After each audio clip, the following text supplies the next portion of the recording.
Kali ini kita akan mengisahkan kisah Umar bin Khattab yang pernah dimarahi oleh istrinya. Di dalam kehidupan berumah tangga, setiap orang pasti menginginkan kehidupan yang harmonis. Keharmonisan itu akan terjadi jika antara suami dan istri mau saling memahami dan menerima kekurangan dan kelebihan di antara masing-masing. Rasulullah Shallallahu Alaihi Wasallam bersabda, "Barang siapa yang bersabar atas keburukan akhlak istrinya, maka Allah akan memberikannya pahala sama seperti pahala yang diberikan kepada Nabi Ayub atas kesabarannya menahan derita. Dan barang siapa yang bersabar atas keburukan suaminya, maka Allah akan memberikan pahala setara dengan yang diberikan kepada Asia, yaitu istri dari Fir'aun."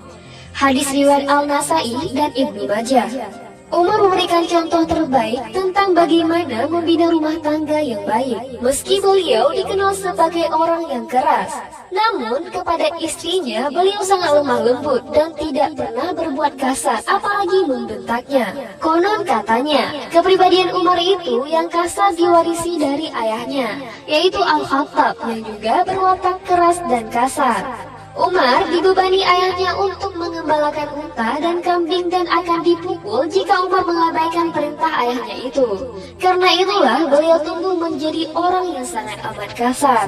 Meski demikian, kepada istrinya sifat kasar dan keras itu tidak pernah beliau perlihatkan, demi untuk menjaga hati dan perasaan istrinya yang punya jasa sabar dalam mengasuh dan mendidik anak-anaknya. Kisah rumah tangga Umar ini menggambarkan betapa tinggi budi pekerti sang khalifah dalam menghormati istrinya.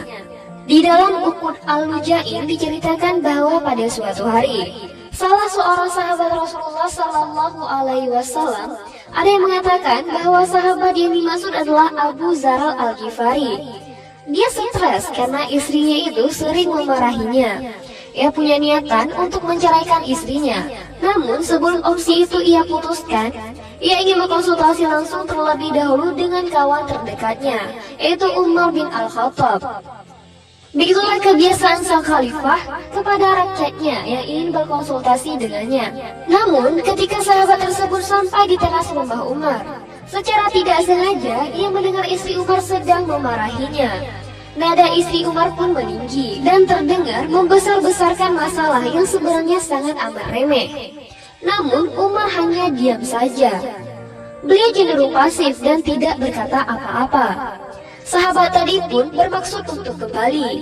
Ia segera melangkahkan kakinya sambil bergumam, "Kalau khalifah saja seperti itu, bagaimana dengan diriku?" Tidak lama kemudian, Umar pun membuka pintu rumahnya, dan ketika melihat sahabat tersebut hendak kembali pulang, ia pun lantas memanggilnya, "Wahai saudara, ada keperluan apa engkau datang ke rumahku?" Orang itu pun menjawab, "Kedatanganku sebenarnya ingin berkonsultasi mengenai istriku yang sering marah-marah. Namun aku mendengarkan istri Anda sendiri yang berbuat hal yang sama. Aku tidak ingin mengganggu, sementara Anda sendiri sedang ada masalah." Umar pun lantas tersenyum. Lalu ia berkata, "Saudara, mereka adalah istri-istri kita. Aku rela diperlakukan demikian karena mereka punya hak atas kita. Istriku sering memasakkan makanan untukku dan membuatkan roti untukku. Ia mencucikan pakaian-pakaianku, mendidik dan menyusui anak-anakku. Padahal semua itu bukan kewajibannya. Aku cukup merasa tenang tidak melakukan hal yang haram karena pelayanan istriku, sebab itulah aku rela meskipun dimarahi istriku."